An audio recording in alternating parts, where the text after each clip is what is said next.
Hello दोस्तों, आज हम लोग शेयर मार्केट के बारे में जानेंगे। So today presentation we will see about the providing the insight about the investment strategy. किस तरीके से आप मार्केट में पैसे को लगा के पैसे बना सकते हो, तो क्या क्या होते हैं देखेंगे। इंडियन स्टॉक मार्केट देखिए दोस्तों, एनएसई जो कि लार्जेस्ट आपका हाई लिक्विडिटी रहता है, यानी कि लार्जेस्ट नंबर ऑफ ट्रेडर इसमें ट्रेड करते हैं।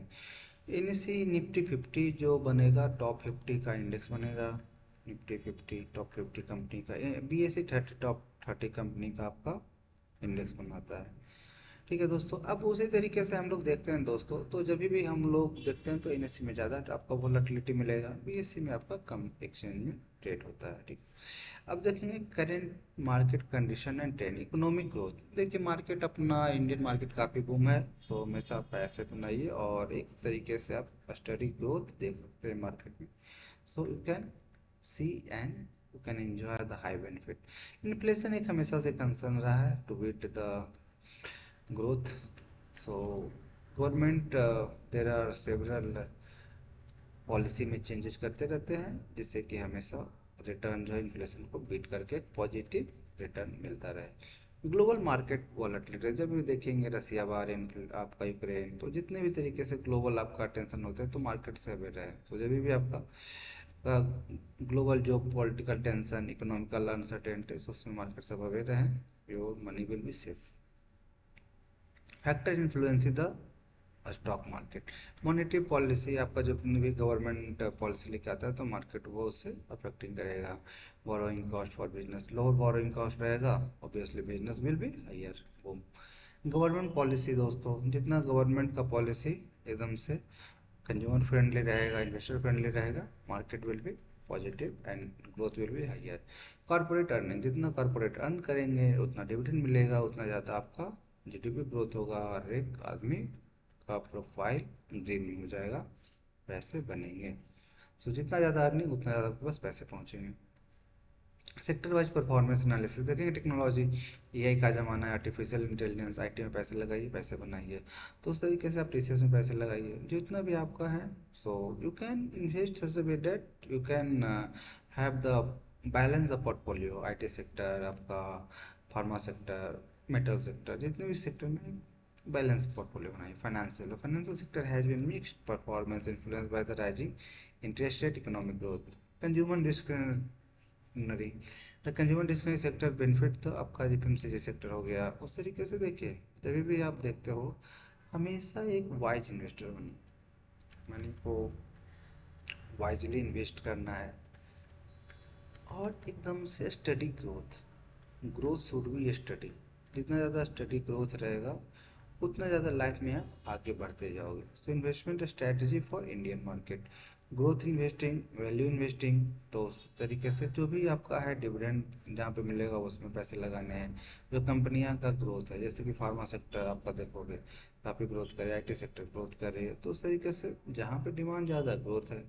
So focus on company with a strong growth potential, often in the emerging sector, AI, artificial intelligence, drone technology, काफ़ी कुछ स्केल अप हो रहा है। Value investing, seek out under value company, जो भी क्या कम पैसे में मिल रहा है ले उठा लो। और जितने भी देखते हैं कि आईपीओ में गेन होता है, तो वही इसी कारण होता है क्योंकि कुछ कुछ अंडर वैल्यू रहते हैं, तो उसको मार्केट अच्छा रिस्पॉन्स देती है।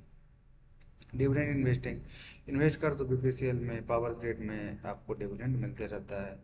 So when we see the good dividend given by the company, we can see the steady income stream.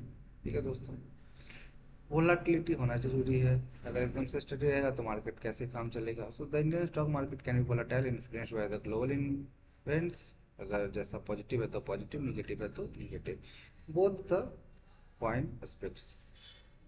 Regulatory uncertainty, change in the regulation can impact the market. अगर positive regulatory आते हैं तो positive response, negative आते हैं तो negative. उस तरीके से आपको जितने भी एजेंसी हैं, सेबी, आरबीआई, जिस तरीके से आपका जो रेगुलेशन होते हैं मार्केट में वो इम्पैक्ट करते हैं। जियो पॉलिटिकल रिस्क हमेशा बना रहेगा, सीरिया वार, आपका Ukraine war, Russia war, event tension can affect Indian economy and market stay away, लेकिन लॉजिकल स्टे अवे।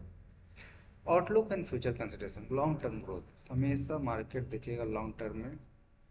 कुछ साल पहले देखोगे तो मार्केट डाउन था, फिर अभी अप हुआ है, तो उस तरीके से स्टडी ग्रोथ मिलेगा। 14,000, 15,000, 20,000, 22,000, 25,000 भागता जाएगा निफ्टी का, अगर देखिएगा कर।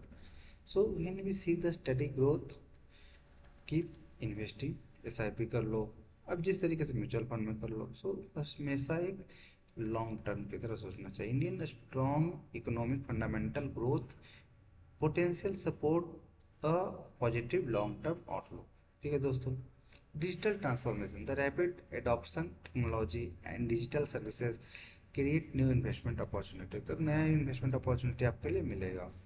Market volatility, short term market volatility is expected to persist due to the global uncertainty. जब भी हम लोग देखेंगे शॉर्ट टर्म मार्केट वोलाटिलिटी रहता है, तो उस तरीके से आपको क्या करना है, मार्केट में जब भी आपको बॉटम में मिले सपोर्ट प्राइस के पास, तो आप परचेस करो।